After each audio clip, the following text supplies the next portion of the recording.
আসসালামু আলাইকুম দর্শক, এমকে স্টিল থেকে নিয়ে আসছি নতুন ধরনের আরেকটা ডিজাইনের গেট। তো দর্শক, আজকে আমরা আপনাদের সাথে শেয়ার করতেছি 4 পাল্লা মুভিং গেট। তো ভিউয়ার্স, এমকে স্টিল থেকে আপনাদের যে ভিন্ন ধরনের কিছু দেখাইতেছি। তো এই গেটটা আমাদেরকে অর্ডার দিয়েছে এক ভাই, তো আমরা আজকে আপনাদের সাথে শেয়ার করতেছি। তো গেটটা দিয়েছি, সাইজ হলো 6 ফুট বাই 7 ফুট। আমরা এখানে ব্যবহার করছি দর্শক পিছনে শীট, সামনে ডিজাইন, 4টা পার্ট। যাদের নাকি জায়গা কম, বারান্দার মধ্যে বা ঘরেতে যদি জায়গা কম থাকে, তাহলে এই সিস্টেমের গেট দিতে পারেন। খুবই সুন্দর ডিজাইনের একটা গেট, আপনাদের সাথে সরাসরি এটা খুলে দেখাইতেছি।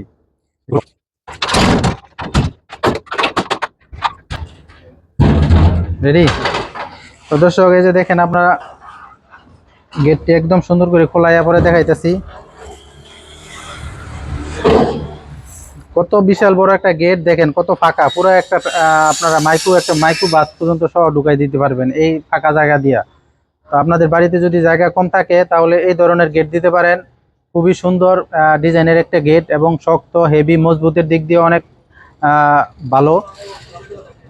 তো দর্শক, আমরা এখানে দিয়েছি, দেখেন কি কি মালগুলা। এই যে এটা এখানে দিয়েছি একটা মোটা লম্বা হাতল, বাইরে দিয়েছি একটা তালা লক, এবং এখানে দিয়েছি আমরা 4টা কবজা করে প্রত্যেকটা পাতার মধ্যে পাড়ে।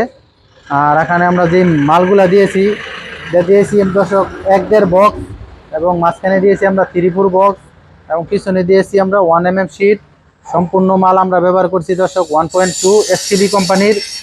আর পিছনে আমরা ব্যবহার করছি 2টা সিটকিরি নিচে, এবং ভিতরে 2টা হ্যাজবল, এবং মুভিং 2টা চাকা, এবং উপরেও আমরা 2টা সিটকিরি ব্যবহার করছি। এই যে দেখেন কত সুন্দর করে মিলে গেছে। তো এইভাবে আপনাদের বাড়িতে গেট দিতে পারেন। তো এই ধরনের গেট যদি নেন আপনারা, তাহলে প্রতি স্কোয়ার ফিট 1600 টাকা হিসাবে নিতে পারেন। আমরা সারা বাংলাদেশে ডেলিভারি দিয়ে থাকি। বিশ্বের যে কোনো প্রান্ত থেকে আমাদের সাথে যোগাযোগ করতে পারেন। ইমো এবং হোয়াটসঅ্যাপ নাম্বার দেওয়া আছে ভিডিও স্ক্রিনে। তো চাইলে সরাসরি আমাদের কারখানায় এসে দেখে নিতে পারেন। আমাদের ঠিকানা হলো নরসিংদী জেলা ঘোড়াশাল বাজার। আমাদের এখানে গেট ছাড়াও একটা বাড়িতে যা যা লাগে, সিঁড়ির রেলিং, দরজা, জানালা, যাবতীয় যা আছে সব নিতে পারেন আমাদের এখান থেকে।